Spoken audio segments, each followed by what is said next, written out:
saime täna lihtsalt sellepärast, et tulid head konkurendid, kiired Leedu poisid. Me tahtsime ka proovida just sellepärast, et siin on hea asfaldirada ja natukene autot katsetada, sättida, ei midagi erilist. Viimasest sellest võistlusest on juba augustikuusest pikka aega möödas.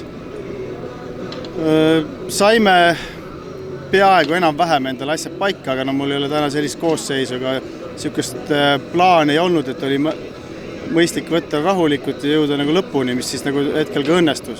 Et selles suhtes on nagu päev nagu nii öelda hästi läinud. Kuidas see mõte nüüd tagasi tulla, kuidas selle taust, kuidas see sündis? No eks see isu on kogu aeg olnud, aga võib-olla ei olnud võimalusi ja ise ei olnud piisavalt peale hakka. Otsustasin müün kõik oma vana tehnika maha ja et võiks mingi korraliku tehnika osta. Et neid müüki tuli nagu omajagu. Ja siis kuidagi juhuslikult avanes võimalus, et Siimu auto ära osta. Tänu Siimu vastutulelikusele ja olid asjad, mis langesid kokku omavahel. Testisime nii palju, et käisime see kolmapäev Laitses korra ja muidugi oli hästi külm ilm ja märg ka, et ega see asfalti peal natuke sai proovida ja kruusa peal ei saanud otsast midagi proovida ja natuke üle 10 ringi. Lihtsalt õppisin autot tundma, ega kõik on minu jaoks võõras, mootor, käugast, amordid, kõik, et varem sellist tehnikat pole mul olnud. Kuidas tänane päev läks, kuidas rütmi leidsid ja nii-öelda õigesse piitu sõid? Rütmi päris õiget ei saanudki, ise ei jäänud millegiga rahule päris nagu ühtegi, kõik sõidud olid üks pisivigu asju täis ja stardid olid kõige nagu need, mis viisid nagu veitsid nagu motivatsiooni alla, et nagu kuidas seda saada nüüd õnnestuma, et see stardist ära läheks ja auto ära ei sureks vahepeal, et lõpus siis otsustasin, et panen gaasi lihtsalt põhja, et nagu ei kasuta abisid ega midagi, aga siis ka nibin-nabin ei läinud päris hästi ära. Aga stabiilselt nagu tõususjoones õppisid nagu kurve tundma ja mis käigu, kus kohas, vahepeal ikka oli erinevaid eksimusi, et selles mõttes tehnika vajab siiamaani harjumist ja õppimist, et ei ole käpas see kõik.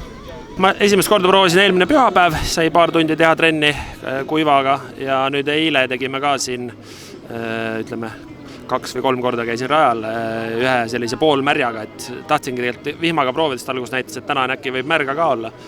Aga muud ettevalmistust kahjuks rohkem ei jõudnud teha, aga saime üsna kiiresti pihta, et Petechil siin rajal on päris palju testikilomeetreid all ja neil seaded on enam jaolt teada, et ega ma arvan, siin väga palju ei olegi nagu otsida, ja see kõik toimis ja kõige suurem oli mu enda harjumine, ütleme, see masin on küllaltki erinev minu eelmisest masinast ja see oli nagu põhiline, et saada ise nagu sina peal autoga ja sain väga hästi. Oligi tänane päev võib-olla ütlemegi niimoodi, et oligi üks suur probleem. Trennis hommikul läksime kindlalt sõitma, et proovime, kuidas on. Auto läks põlema teisel ringil. Siis põlesid meil seal lambda juhtmed asjad läbi, saime õnneks selle nagu enam-vähem jonksu. Teises eelsõidus või esimeses eelsõidus ma isegi ei mäleta, katkestasime, teine eelsõid katkestasime, 3. eelsõid katkestasime, siis olid siin mingid protestid ja asjad veel esitati minu vastu protestes, need said nagu lahendatud kõik. Läksime ka finaali sõitma, finaalis oli kõik nagu hästi, kuni siis viimase ringini, kus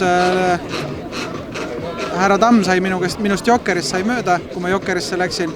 Olin isegi loobunud nagu püüdmast, kuna nägin, et isegi autotemp oli natukene liiga kõrge.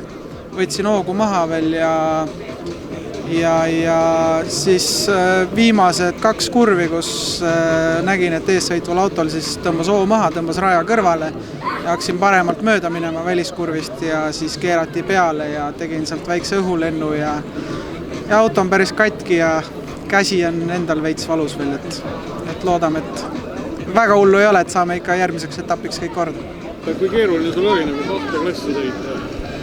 Ta natuke selles mõttes, et ta seda suurem võimsa autoga seda segab, et et ma saaks paremini harjuda ja parem treenida ennast, kui ma ei sõidaks ka autoga, aga noh, ma võib-olla ikkagi see aasta hooaega ei sõida selle Yarisega, aga isa tahtis, et vaadata, kuidas see läheb esimene etapp, et otsustada, mis me nagu edasi sõidame see hooaeg, aga ma ise väga isiklikult ei taha selle Yarisega enam sõita, et see on natuke aeglaseks käinud, et sellega ei ole midagi väga areneda edasi. Aga selle Škoda Fabiaga on veel kõvasti areneda, et kõrgemaid kohti saada ja edasi jõuda. No tänane päev algas hästi, esimese eelsõidu võitsin. Teisel eelsõidul alustasin tagaumisest reast ja läks hästi, võiks öelda, sain teise koha. Kolmandas eelsõidus alustasin esireast ja sain kohe minema ja võitsin ära. Ja finaaliks olin juba enesekindel ja oli oodata seda esikohta ja mis seal ikka, võitsin ära.